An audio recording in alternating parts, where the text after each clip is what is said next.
Theravada is the dominant form of Buddhism in most of Southeast Asia, including Burma, Myanmar, Cambodia, Laos, Sri Lanka, and Thailand. It claims about 100 million adherents worldwide. Its doctrines are taken from the Pali Tipitaka or Pali Canon, and its basic teachings begin with the Four Noble Truths. Theravada is also one of the two primary schools of Buddhism, the other is called Mahayana. Some will tell you there are three primary schools, and the third is Vajrayana, but all schools of Vajrayana are built upon Mahayana philosophy and call themselves Mahayana, also. Above all, Theravada emphasizes direct insight gained through critical analysis and experience rather than blind faith. The oldest school of Buddhism, Theravada, makes two historical claims for itself. One is that it is the oldest form of Buddhism being practiced today, and the other is that it is directly descended from the original Sangha, the Buddha's own disciples, and Mahayana is not. The first claim probably is true. Sectarian differences began to develop within Buddhism very early, probably within a few years of the historical Buddha's death.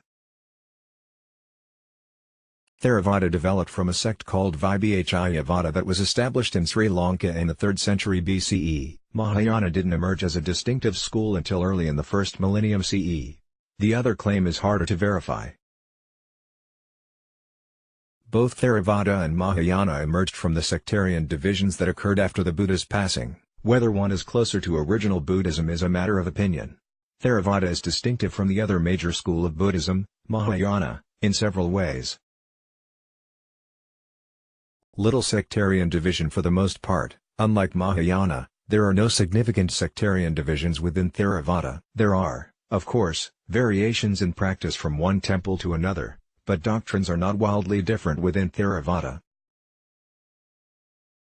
Most Theravada temples and monasteries are administered by monastic organizations within national boundaries. Often, Theravada Buddhist institutions and clergy in Asia enjoy some government sponsorship but are also subject to some government supervision. Individual enlightenment. Theravada emphasizes individual enlightenment. The ideal is to become an arhat, sometimes arhat, which means worthy one in Pali. An arhat is a person who has realized enlightenment and freed himself from the cycle of birth and death. Beneath the arhat ideal is an understanding of the doctrine of Anatman, the nature of the self, that differs from that of the Mahayana. Very basically, Theravada considers Anatman to mean that an individual's ego or personality is a tether and delusion. Once freed of this delusion, the individual may enjoy the bliss of nirvana. Mahayana, on the other hand, considers all physical forms to be void of intrinsic, separate self. Therefore, according to Mahayana, individual enlightenment is an oxymoron. The ideal in Mahayana is to enable all beings to be enlightened together. Self-power. Theravada teaches that enlightenment comes entirely through one's own efforts, without help from gods or other outside forces. Some Mahayana schools teach self-power as well, while others do not. Literature. Theravada accepts only the Pali Tipitaka as scripture. There are a large number of other sutras that are venerated by Mahayana that Theravada does not accept as legitimate. Pali versus Sanskrit. Theravada Buddhism uses the Pali rather than the Sanskrit form of common terms. For example, Sutta instead of Sutra, Dhamma instead of Dharma. Meditation. The primary means of realizing enlightenment in the Theravada tradition is through vipassana or insight meditation.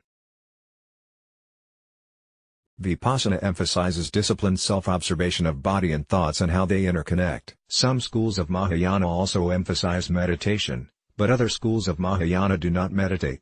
Let's block ads. Why?